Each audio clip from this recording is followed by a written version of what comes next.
Good morning, good afternoon, good evening, wherever you may be tuning in from. Nice to be with you again on this special day, this special time for our Powerboost meditation. We're approaching the end of the year and the beginning of a new one. And I thought that our meditation today should give, that should be given our attention. I expect that at least the next time I come before you, it will be 2024. And so our topic today is do less, be more. Do less, be more. And the reason that that was chosen is because usually at this time, many of us are thinking about the new year and what we will be resolved to do or maybe not do, because resolutions are usually more often than not about changing your behavior. There's something or a number of things you've decided you're going to stop doing. And of course, that might also mean new things that you're going to start doing. I wanted to add a different dimension to your thoughts about resolutions. And even if you're not the kind that makes resolutions, what I am encouraging you today to do is to be resolved to make some changes. Because, of course, not only every year, every moment, every day is an opportunity for you to make changes for the better.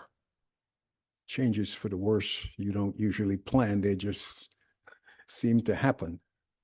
And so, as the new year approaches, I wanted to have you think of being more. And so, that is a spiritual dimension rather than the normal approach that we take in terms of what actions we will start to make or stop making. And so when you think about being, that immediately should bring to mind that this is an opportunity for you to have a spiritual approach, because there are things that you can be that would make a huge difference in the world and in your own lives. And certainly the world needs change, change for the better. And of course, that's what we've been working with you on. So I'm going to list a number of ways you can be that would make your new year and your new beginning bring a whole new dimension and also accomplish what resolutions are designed to do. They're designed to bring about improvements in every possible way. So I'm going to give you 6 areas in places where you can be and make a difference every day, and you'll have many opportunities to do that. So as we go through them, you can make a note of them, and you will immediately, after listening, have an opportunity to put these into practice and to allow for the kind of changes in your being that will have you begin to appreciate this inward journey that we've been on. And so I'm going to make sure I follow them carefully. So I'm going to read from the notations that we've made. And in fact, most of what I'm sharing with you, we have included in a particular game that we now play, so that those of us who are on this path can have this practical approach towards the kind of positive changes that meditation allows. And so these come under one heading, which would be acts of goodness. And so this is an opportunity to bring goodness into your life. And of course, we all want to do good. However, that can be very temporary, as opposed to being good, which is much more lasting and permanent. And so you can think of these as acts of goodness. And these are different ways that you can perform acts of goodness. And you won't lack opportunities to do this, because this has to do with your interactions with friends and colleagues and family and even strangers. So there are 6 areas, and I'll give you the whole list, and then I will come back and review them with you. So there are deeds of benevolence. There are words of sweetness. There is vision of purity. There is listening with patience. There is an attitude of upliftment that you can have. And the 6 would be awareness of innate goodness.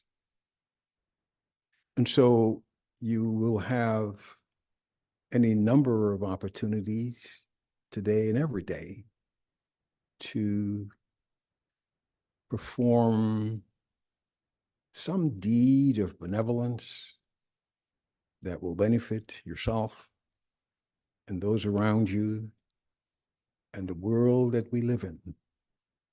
And so when we talk about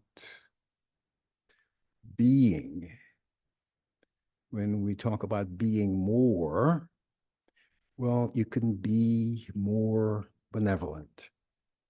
And there are so many different ways that you can do that in terms of the relationships that you have and the opportunities. And it doesn't necessarily mean just doing something for someone, even though that might come to mind immediately.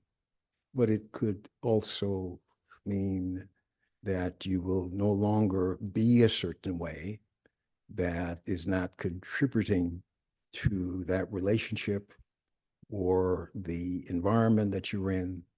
And you, by being benevolent, you are gifting yourself and our world something that's so necessary. And of course, the second one we mentioned are words of sweetness. You might not think of that as an opportunity to be good, but so often in our conversations and in our exchanges, our words are bitter, our words are harsh, our words are hurtful, or even we can, by being silent rather than responding, lose an opportunity to change a situation. So you can be good with your words, words of sweetness, words that are kind, words that are compassionate, words that are considerate, words that are forgiving, words that are understanding. And you are always a choice in that matter rather than not. And so that's the second one. And then there is vision of purity. So you want your vision to be pure in the sense that what you see in people, or rather what you're looking for, is what's good, what's complementary. And so you want that pure vision that notes those things about that person or about that situation that adds value and does not take away. And so your vision should be pure. Your vision should be accurate. Your vision should have no agenda other than to find what is right. Or in some places or times, you may want to correct something, but because of that vision of purity, you make that change in that environment. And then the next one we mentioned was about listening, listening with patience. There are so many conversations that we find ourselves in that we're really not paying attention to what's being said to us, or we are so much in a hurry to give a response even before the individual might be finished explaining what they're doing. But if you listen with patience, then you'll be able to understand and be able to respond appropriately. And so listening with patience is an act of goodness. You're changing the atmosphere for the better with all of these opportunities. And so you can bring that to your interactions, patient listening. Of course, there are other ways you can listen. You can listen with compassion. You can listen with the intention to be understanding and making sure that that person knows that they're being heard. And then there is an attitude of upliftment. And that's a very interesting way to be, because in so many situations, what is needed from us is something that is uplifting. We are at a time when people are very fearful, when people are very anxious, when people are very maybe even condemning and especially angry. And so you want to move them in a whole different direction. So you want to be that listener that's listening with the intention to change that environment and say and do something that will be uplifting and not make the situation worse, not aggravate the situation. And then the last one we mentioned is awareness of innate goodness.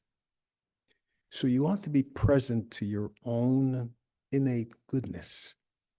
And so in having that presence of mind, you're able to bring forth to the listener, to the situation, that innate good response that again would change the situation and make for a better environment, or in many cases, a better outcome. And so that's what we mean by being more. And so in every one of those instances, you can be more humane. And by focusing on the spiritual, by focusing on all of those areas, which every time you share yourself that way, you benefit. And the more you do that, the more you will find opportunities to continue to do that and to make the kind of difference our world needs. And so, as we approach the new year, as this old year fades away, what you want to do is to be that lighthouse. You want to turn on your light. And if I could borrow from this wonderful contribution made on that very subject, where the poet says, turn on your light. The new era is already here. Here, the new time begins anew. The new era happens every day. Every day is a new world, a new calendar. All great moments, all great eras are just every moment. And every day, writ large, thousands of years of loving, failing, killing, creating, surprising, oppressing, and thinking ought now to start to bear fruit, to deliver that new harvest. Will you be at the harvest among the gatherers of the new fruits? Then you must begin today to remake your mental and spiritual world. Join the warriors and celebrants of freedom, realizers of great dreams. You can't remake the world without remaking yourself. Each new era begins within.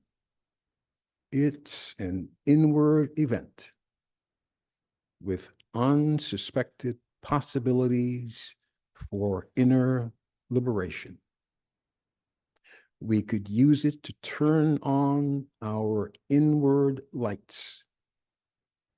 We could use it to use even the dark and negative things positively. We could use the new era to clean our eyes, to see the world differently, to see ourselves more clearly. Only free people can make a new world. Infect the world with your light. Help fulfill the golden prophecies. Press forward the human genus. Our future is greater than our past. So use the opportunity to turn on your light. And a happy new year to you. Om Shanti.